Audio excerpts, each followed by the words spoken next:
Okay. Whew.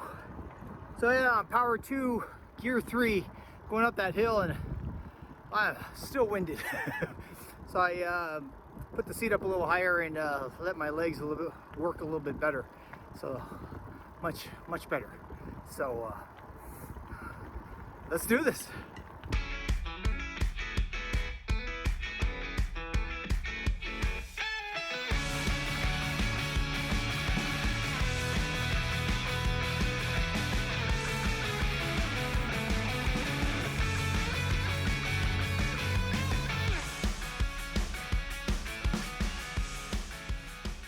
Located 75 miles from Fresno, California in the Sierra National Forest, PG&E completed multiple dams at Cartwright and Wishon, which yielded 40 acres set aside for recreational use. By 1960, Bill and Catherine Jasper developed some of it, now known as Wishon Village.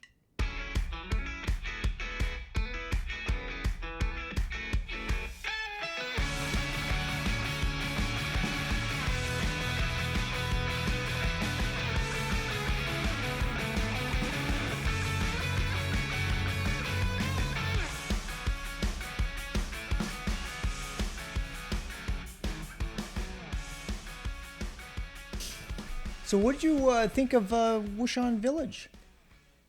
It's one of my favorite spots to visit every year. How did you actually find Wishon Village? BestRVCampsInCalifornia.com. No way, are you serious? Yep. It had some marvelous pictures. The first time you took me there, it was I thought the drive in there was extremely long. I thought it was just never would end. But when we got back there, I mean, we were like out of nowhere. We were in nowhere, right? So there was nobody around us. It was secluded.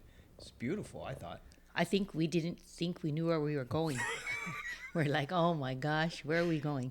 What did you think about the people that camped there? The people that camp there are so nice. So many of them make you feel like family. Yeah. We've made some really good friends there, actually. Yeah, right. Absolutely. And we meet up there like once a year. Majority of them from Fresno. Yes, is they leave their trailers there. Yeah, from all sorts of walks of life, a magician and firefighters and all kinds of interesting people. Absolutely. From the RV park, there's only one road down to the reservoir. However, due to the location deep in the forest, traffic is almost non-existent, allowing you to take in the sights and enjoy the excitement.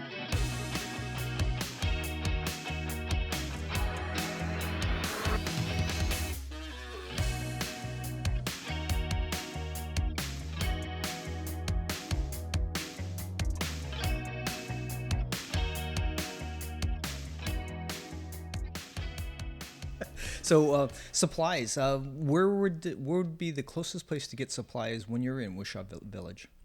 In Cerritos. So just pack your stuff and bring it there because there's no place. They have small markets, but that's just for like chocolate chip cookies and essentials that you just might absolutely need once you get up there. Beer and wine, of course. Yes. Maybe burgers in Shaver Lake an hour away, or a milkshake or something like that. But otherwise, it's all you and no internet, and it's a really great escape. Right. So they have a Wi-Fi service that you can purchase, but it's just your bare essentials to answer emails and so forth, and that's that, right? So yes, the professional campers there, they all have their own systems that they're running. So I think that's our next purchase. We're still doing research on that, that Starlight thing, right? So, yes. But what I heard is they were having issues with trees and so forth, which it's highly, inhabited by a lot of trees. So that might be an issue. But I noticed that majority of them actually use that. Yes, I think there's a lot of spaces that have direct access to the sky. So maybe you request it. Okay. So we purchased 2 new Senada bikes, e-bikes. What did you think about yours?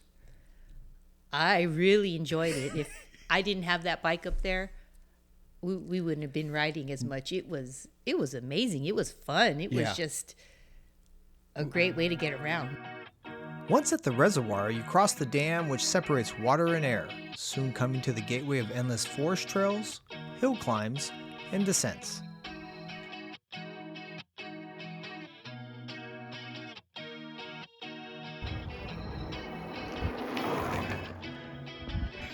Is it too much bike for you? No, it's good. Really? You Yeah. comfortable on it? I'm comfortable. How's the power? Is it too much power? You have to get used to the power. In the beginning, it was too much. Now you can use it to your advantage. So I think it works well. Very nice. At first, you're like, oh, I don't know if I feel like going. But once you get out there and just start riding and looking around and the lakes and the meadows, it's just gorgeous. Just keep going. How far do you think you can ride in one ride? I think easily 30 miles. Wow. I think That's so. quite a while. So we came across an issue with our batteries, trying to figure out our range. Issue, yes. Yeah, but the thing was that there was power outages because of the fire down at the base of the hill. So we couldn't charge them every night, which is recommended. So we let it go below 50%. But how long did the battery actually last ongoing? I think mine said 30, but we're learning that the issue may have been a battery issue when they overheat. Yes.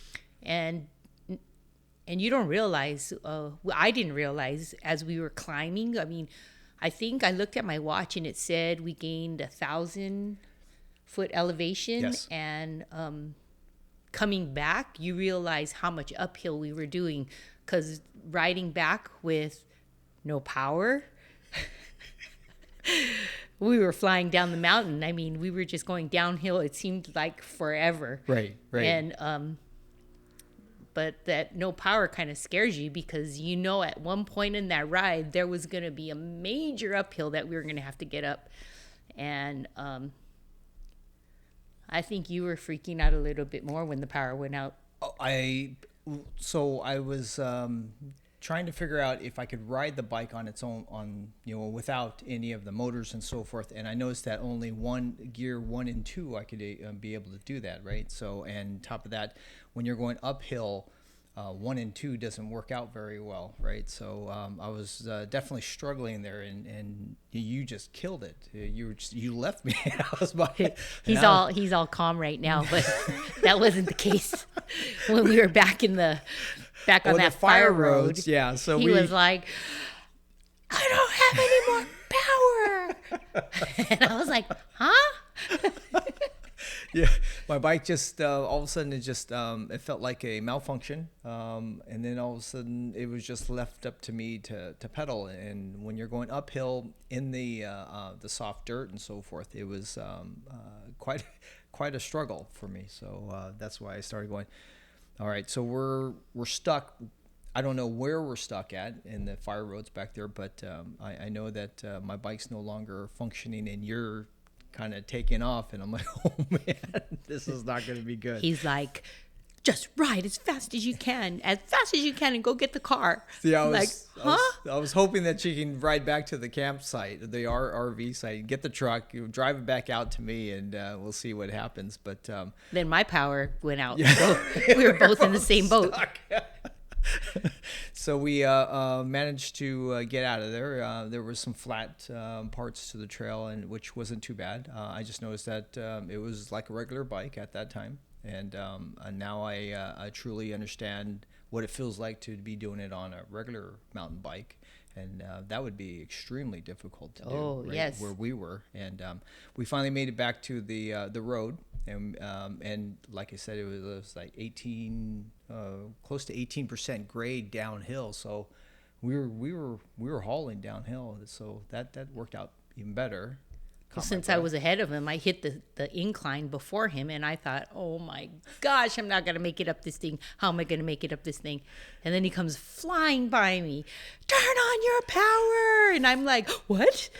I hit that power button, clicked it up a couple notches, and I was like, thank you. So was that like about 30 minutes, 30 minutes to allow it to cool down? Or I don't think it was that long. Okay, but it was definitely the extreme climbing that we were doing at the time that we were asking, I think asking a little much from the bike, and because it wasn't fully charged, it was definitely taken through its performance peak, right? Those functions, right?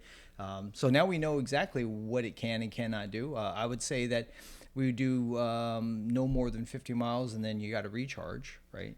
Yeah, definitely make sure you have a full battery before going out on an adventure, because once you get out there, you don't know where it's going to take you. You might just go a little farther than you expected. And it's truly addicting. We just sat there, we didn't know where we were, and next thing we know, we were in a fire road back in the hills at altitude, and it was like nothing. But the bike definitely let us know that it was tired or it was hot at the time. I think we were asking a little much from it. But it came back to life right at the perfect moment.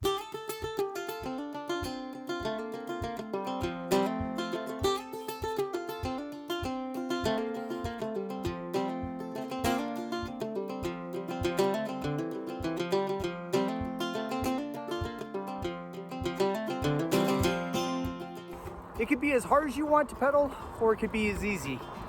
Totally up to you.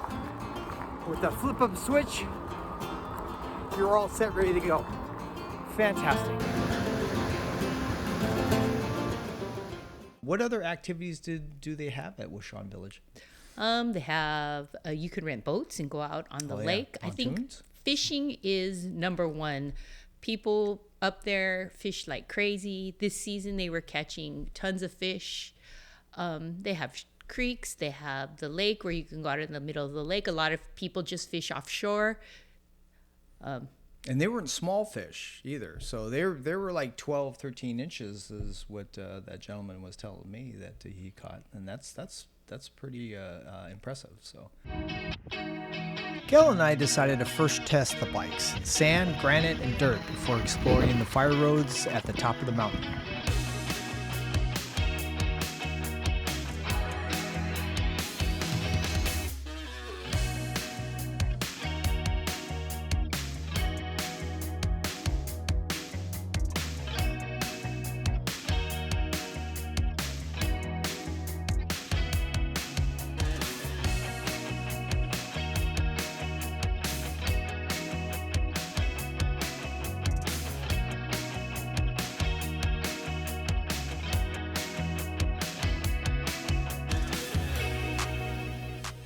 thank you so much for joining us on our e-bike adventure to Wishon Village. My name is Paul G, and this is Gail G.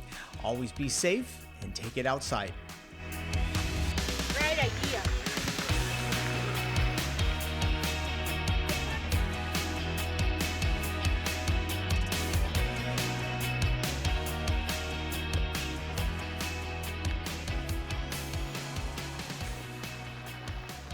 Woo!